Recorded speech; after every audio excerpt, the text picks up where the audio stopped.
Okay, आज हामी tax return भन्दै थियौँ, मैले हिजो इन्कम रिटर्नको कुरा गर्दै थिएँ, तर आज हामी एसेसेबल इन्कम एन्ड एक्जम्प्ट अमाउन्ट्सहरूको बारेमा कुरा गर्छौँ। हामीहरूले कुरा गर्यौँ, हामीसँग इन्कमको हेड 4वटा छ। बिजनेस, इम्प्लोइमेन्ट, इन्भेस्टमेन्ट र विन्डफल gain.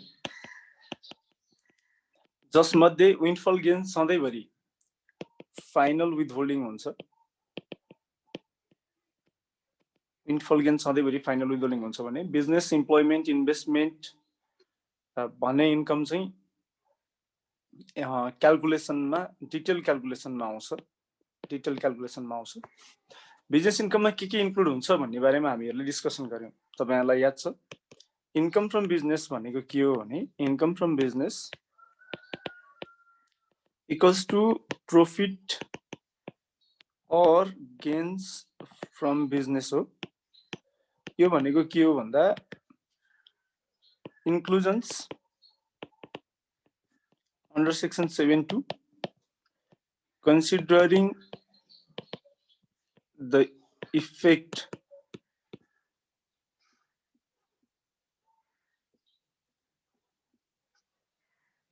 of section 7 subsection 3 minus deductions under various provisions of the act. Income from business भनेको। इन्कम फ्रम इन्भेस्टमेन्ट भनेको के हो भने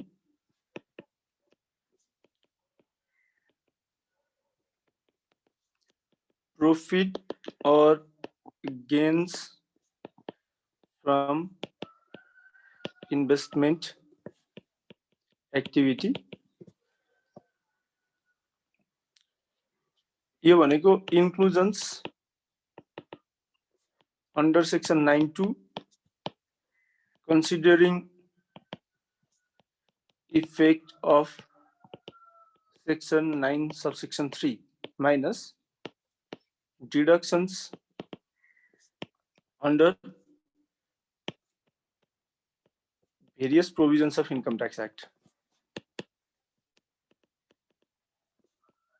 of the act. यस्तै अर्को चाहिँ इन्कम फ्रम इन्भेस्टमेन्ट इम्प्लोइमेन्ट। यो भनेको चाहिँ इन्क्लुजन्स अन्डर सेक्सन 8 सबसेक्सन 2 यति मात्रै हो। यो भनेको चाहिँ inclusions under section 8 subsection 2। There are no deductions while calculating assessable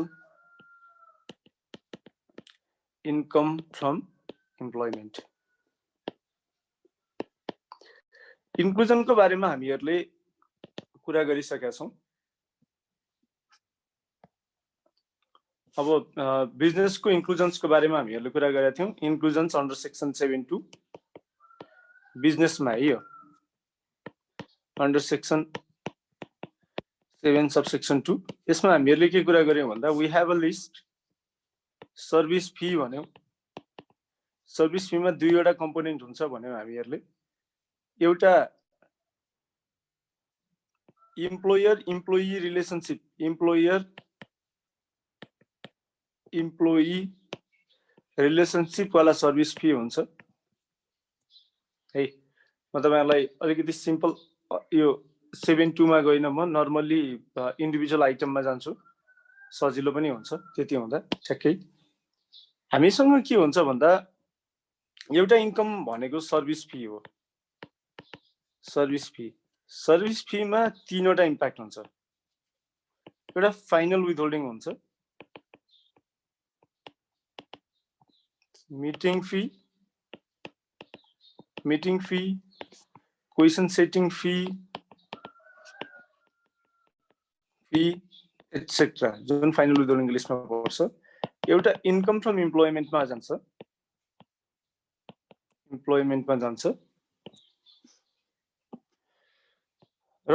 अर्को इन्कम फ्रम बिजनेसमा जान्छ। जस्तो हामीहरूले एउटा कुरा के गर्यौं भने तपाईहरुलाई याद छ,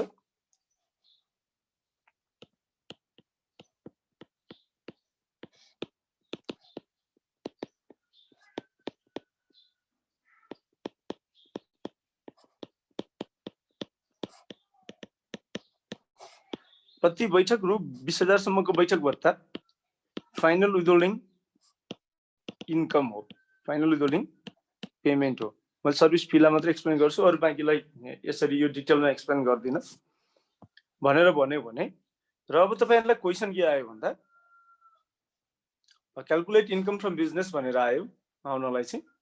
त्यो बेलामा क्वेशन के आयो भन्दा note meeting fee is rupees 2,55,000 which is for 20 meetings भनेर आयो, नेट अफ ट्याक्सेस है।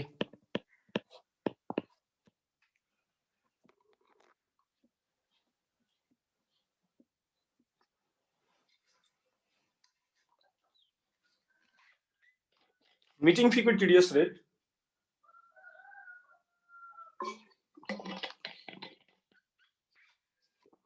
15% हो, ठीक छ। ग्रस अमाउन्ट भयो यसमा 2,55,000 divided by 0.85 equals to 3 lakh per meeting fee भयो के 20 वटा भनेपछि हुँदैन रहेछ यो। मैले 20 वटालाई 15 वटा 15 वटामा 20,000 हुन्छ भनेपछि 10 वटामा झार्दिएँ, 10 मिटिङ 10 वटा मिटिङ है। पर मिटिङ फी भयो 3 lakh divided by 10 equals to 30,000 रुपैयाँ भनेपछि the meeting fee is not final withholding payment. Meeting fee final withholding payment होइन भनेपछि अब यो मिटिङ फीलाई केमा इन्क्लुड गर्ने, determine in which income the meeting fee shall be included। Final withholding होइन भने केमा गर्ने भन्दा अब सिम्पल कुरा छ, meeting related to employment इन्कममा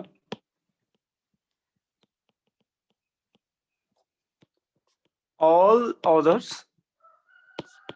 business इन्कममा भनेपछि अब यदि कसैले मिटिङ फी जेनेरेट गर्छ भने मिटिङ फी इन्कम जेनेरेट गर्छ जुन फाइनल विथहोल्डिङ होइन भने the amount shall be included as part of business income unless that is an employment income।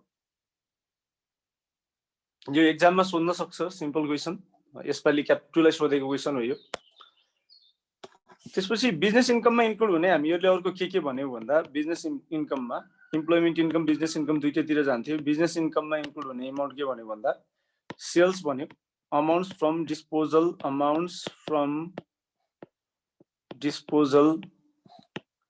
of trading stock। त्यसपछि हामीहरूले अर्को के भन्यो भन्दा net gain on disposal of business asset and business liability। हामीले के भन्यो भन्दा gain on disposal of depreciable asset of business, यो हामीहरूले पहिले कुरा गरिसकेका छौं। Gift received in connection to business, business restriction को कुरा गर्यौं। Income from investment prima facie देख्दा चाहिँ प्राइमा फेसी हेर्दा चाहिँ इन्कम फ्रम इन्भेस्टमेन्ट हो, but directly related to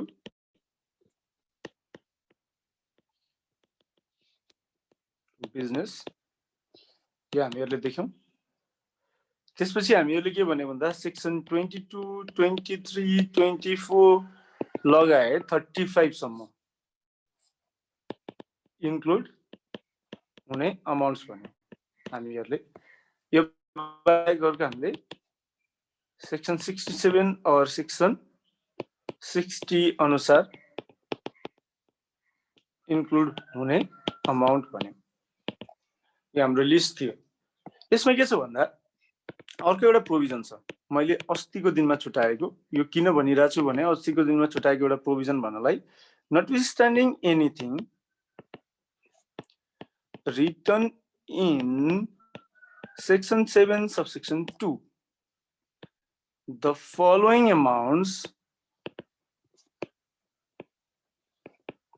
do not form part of assessable income from